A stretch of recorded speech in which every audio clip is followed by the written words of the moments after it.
Hi, నేను దీపాంశు గుప్తా, నేను క్యూరాలజిస్ట్. ఈరోజు మనం ఈ సాహెబ్ గురించి మాట్లాడబోతున్నాం.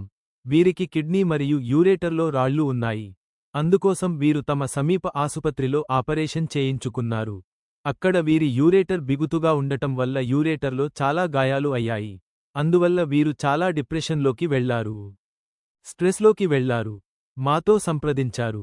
వీరి ఆపరేషన్ బాగా జరిగింది. అన్ని రాళ్ళు తీసివేయబడ్డాయి. చూద్దాం వీరు ఏమన్నారు. ఎడమ యూరేటర్లో ఉంది. నా కిడ్నీలో కూడా ఉంది. కాబట్టి నా రాళ్లను లేజర్తో దానిని సంక్షన్ చేసి తీసివేశారు. ఆసుపత్రికి వెళ్లాను. అందుకే యూరేటర్లో ఒక రాయి ఉంది. 3 సైజులో, కిడ్నీలో రాయి ఉంది 4 సైజులో. అప్పుడు వారు చెప్పారు కాస్త అందులోకి అంటే ట్రీట్ చేయడానికి వెళ్తున్నప్పుడు చాలా పలుచన యూనిట్ ఉంది. మీకు నేను సందేశం చూపించాను. వారు చెప్పారు రికవర్ అయ్యారు.